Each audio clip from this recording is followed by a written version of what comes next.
And so the courier who had cheated death in the cemetery outside Goodsprings cheated death once again, and the Mojave wasteland was forever changed. Mr. House's Securitron army took control of Hoover Dam and the Strip, pushing both the Legion and the exhausted NCR out of New Vegas. Mr. House continued to run New Vegas his way, a despotic vision of pre-war glory. The streets were orderly, efficient, cold. New Vegas continued to be the sole place in the wasteland where fortunes were won and lost in the blink of an eye. The courier, fair and kind-hearted to those in the wasteland, ensured that Mr. House would keep New Vegas stable and secure for future generations. Mr. House afforded him every luxury at his disposal in the Lucky 38, out of gratitude and a quiet sense of pride for his choice in lieutenants. Tabitha and Rhonda went east, through Caesar's Land. Occasionally, tales of their exploits found their way back west, though few believed them. Eventually, the stories concerning the duo were collected and published, and proved to be quite popular with children. Still grappling with self-doubt over his usefulness in the face of old age, Raul was never able to find peace with himself. Eventually, he left the Mojave and assumed a new name, as he had done so many times before. Mr. House showed little interest on the Boomers, who eventually began venturing out to Nellis to meet and trade with travelers.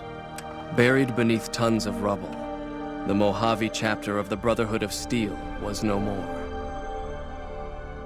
Those few who were outside the Hidden Valley bunker when it was destroyed settled into new lives, or headed west to find a new chapter to join.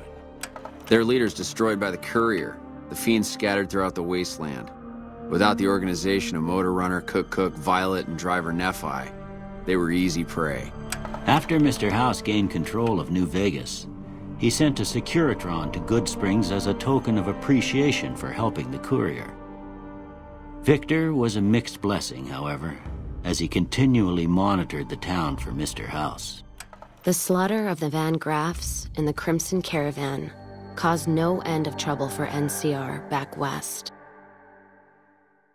Already struggling, NCR's supply line suffered further as the two caravans withdrew support until the massacre in the east was resolved.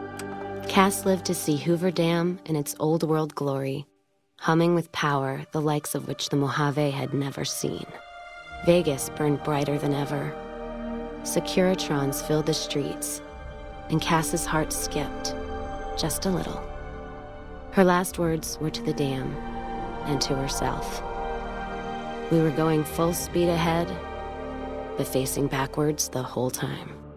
Thanks to the courier and Lily, a cure for the Nightkin's schizophrenia was found shortly after Dr. Henry's experiment concluded. Nightkin and other super mutants in the wasteland flocked to Jacobstown, and the town became known as a haven where a mutant could find peace.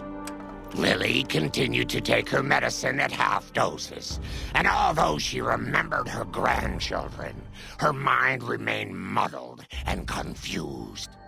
Eventually, she parted ways with the courier and traveled west, seeking the remnants of her past. Accusing the Kings of lying with a foreign invader for their newfound ties to the NCR, Mr. House punished them by ordering their forced removal. The Kings, defiant to the end, were destroyed to the last man by House's Securitrons. Revitalized by Violetta's brain, Rex eventually learned to balance the memories of his old life with Violetta's experiences among the brutal fiends. His mind had difficulty adjusting, but Rex eventually found peace with his new, more vicious self. Driven into a frenzy by their use of Psycho, the Misfits inflicted heavy casualties on the Legion during the defense of Camp Golf. At first, they were commended for their valor, but eventually, desperate for more of the chem, they turned on travelers in Outer Vegas. For their dishonorable conduct, the NCR court-martialed and executed them by firing squad. Though Novak was a low-priority target for the Legion, many of Novak's citizens died in its defense.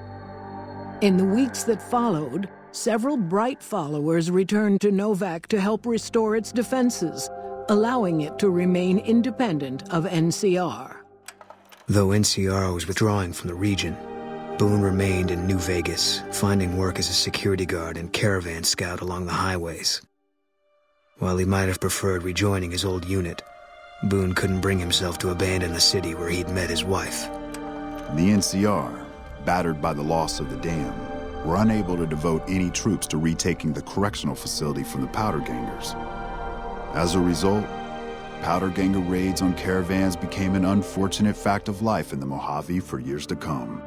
After the majority of the Vault 19 Powder Gangers joined the Great Khans, the weaker members scattered throughout the Mojave wasteland.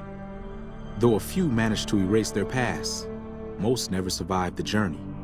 After Hoover Dam, Sheriff Myers runs Primm with his own style of frontier justice. He deals with most folks fairly, but now and then someone winds up dead with little to no evidence against them.